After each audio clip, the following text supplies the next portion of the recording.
Hello friends, Radhe Radhe. आप सभी लोग कैसे हैं? आशा करती हूँ कि श्री हरि विष्णु भगवान की कृपा से आप सभी लोग अच्छे होंगे, स्वस्थ होंगे, मस्त होंगे। तो आज हम आप सभी को मोक्षदा एकादशी की ढेरों सारी शुभकामनाएं देती हूँ मित्रों।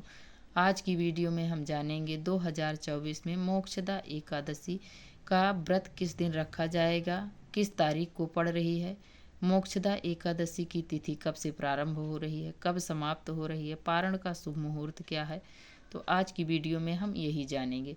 तो सबसे पहले आप सभी हमारे चैनल को अभी तक लाइक सब्सक्राइब नहीं किया है तो जल्द से जल्द आप लाइक करें, सब्सक्राइब करें एवं बेल आइकन को प्रेस कर दें ताकि हमारे आने वाले वीडियो का नोटिफिकेशन आप सभी तक सबसे पहले पहुंचे। तो चलिए वीडियो को शुरू करते हैं। और तो सबसे पहले हम यही जानेंगे कि 2024 में मोक्षदा एकादशी कब पड़ रही है। और 2024 में मोक्षदा एकादशी 11 दिसंबर 2024 दिन बुधवार को व्रत रखा जाएगा। मोक्षदा एकादशी का मान्यता के अनुसार इस दिन श्री कृष्ण भगवान अर्जुन को गीता का उपदेश दिया था और इस दिन गीता जयंती भी मनाई जाती है। एकादशी के दिन हमें सुबह भोर में उठना चाहिए और अपने नित्य कर्मों से निवृत्त होने के उपरांत हमें जल्दी से स्नान करना चाहिए। यदि आपके आस पड़ोस में नदी, तालाब है, सरोवर है तो उसमें स्नान करें, नहीं है तो घर के जल में गंगा जल मिश्रित जल से हमें स्नान करना चाहिए और स्वच्छ वस्त्र धारण करें। हो सके तो पीले रंग का वस्त्र हमें धारण करना चाहिए। करके हम घर के मंदिर में हम अपने व्रत का संकल्प लें।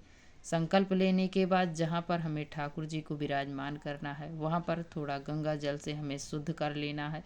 और करने के बाद हम पटा लें और उस पर एक सुंदर सा पीले रंग का वस्त्र बिछाएं। वस्त्र को हम शुद्ध कर लें। बिछाने के बाद हम पुष्प का आसन देकर श्री हरि विष्णु भगवान की विग्रह हो तो उसे विराजमान करें।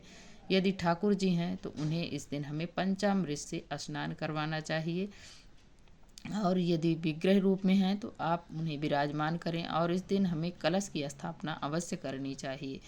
और करने के बाद फिर हम सभी को एक लोटे में जल लें और जल से भाव रूप से हम सभी को स्नान करवाएं। स्नान करवाने के बाद हम उन्हें वस्त्र, जनेऊ आदि सब उन्हें समर्पित करें। पीले रंग का चंदन लगाएं। कलश में हम लाल रंग का कुमकुम रोली से अच्छे से सजा दें। सजाने के बाद फिर हम भगवान जी को दीपक प्रज्वलित करें। वो भी घी का दीपक जलाया जाता है। घी का दीपक जलाएं। जलाने के बाद हम भगवान जी को पुष्प, पीले रंग का पुष्प उन्हें बहुत प्रिय है, हमें पीले रंग का पुष्प समर्पित करना चाहिए और उन्हें भोग लगाएं। भोग में घर की बनी हुई शुद्ध मिठाई हो, पेड़ा हो, लड्डू हो और जो भी आपके पास अवेलेबल हो, ऋतु फल, वो ऋतु फल का भोग लगाएं। भोग में हमें तुलसी दल अवश्य डालना चाहिए। श्री हरि विष्णु भगवान जो हैं वो बिना तुलसी दल के भोग नहीं लगाते हैं, तो हमें ज़रूर लगाना चाहिए। तुलसी दल डालकर ही भोग लगाएं।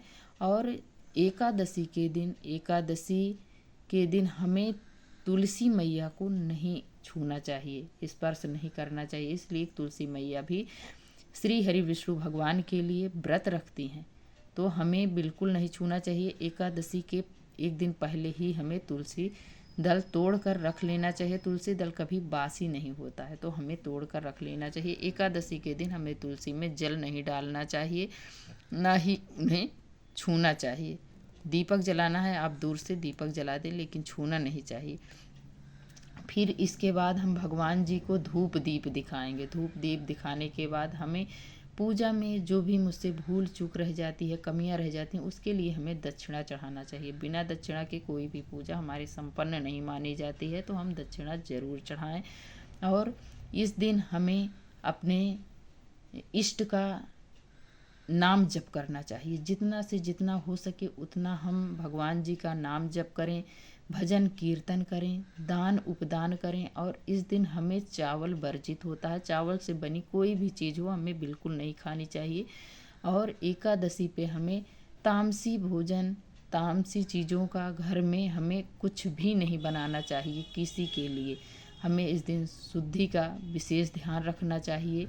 और इस दिन हमें शयन नहीं करना चाहिए। रात्रि का जागरण करने से हमें विशेष फल मिलता है और पूर्ण एकादशी का फल प्राप्त होता है। तो हो सके तो हमें रात्रि में जागरण करना चाहिए, अपने ब्रह्मचर्य का पालन करना चाहिए और एकादशी के एक दिन पहले ही हमें घर में साफ़ सफाई वगैरह कर लेना चाहिए, बाल वगैरह धो लेना चाहिए। हमें एकादशी के व्रत के दिन हमें बाल बिल्कुल नहीं धोना चाहिए और ज़्यादा से ज़्यादा हमें झाड़ू पोंछा बिल्कुल नहीं करना चाहिए। एकादशी के दिन हमें ये सब कार्य एक दिन पहले ही कर लेना चाहिए। एकादशी पे हमें जितना से जितना अधिक हो सके उतना हम भगवान जी को समय दें, इसलिए कि हमेशा तो हम अपने गृहस्थ में ही समय देते हैं, लेकिन जब एक दिन हम भगवान जी का व्रत रखते हैं तो हमें उस दिन पूरे दिन हमें भगवान जी को ही अपने आप को समर्पित कर देना चाहिए। और एकादशी के दिन, मोक्षदा एकादशी के दिन कहते हैं श्री हरि विष्णु भगवान का पूजन करने के साथ साथ हमें कृष्ण भगवान की पूजा का भी पुण्य फल प्राप्त होता है, तो हमें ज़रूर करना चाहिए। तो आज हम जान लेते हैं कि मोक्षदा एकादशी तिथि कब से प्रारंभ हो रही है, कब समाप्त हो रही है, पारण का शुभ समय क्या है। तो चलिए शुरू करते हैं। 11 दिसंबर दिन बुधवार 2024 में एकादशी तिथि दिन बुधवार सुबह 3:42 पर प्रारंभ हो रही है और समाप्त हो रही है 12 दिसंबर रात्रि 1:09 पर समाप्त हो रही है। पारण का शुभ मुहूर्त क्या है तो जान लेते हैं। 12 दिसंबर 2024 दिन गुरुवार, पारण का समय 7:05 से लेकर 9:09 तक है। हमें शुभ समय में ही पारण करना चाहिए। द्वादशी में ही पारण करने से हमें पूर्ण फल एकादशी का प्राप्त होता है, तो हमें ज़रूर करना चाहिए। और पारण से पहले हमें दान उपदान करके ही पारण करना चाहिए, या तो हो सके तो ब्राह्मण को अपने घर पर बुलाकर भोजन करवाएं, या तो हमें अन्न वस्त्र का दान करना चाहिए। गुड़ और मूंगफली का दान का विशेष महत्व बताया गया है मोक्षदा एकादशी पे, हमें ज़रूर करना चाहिए।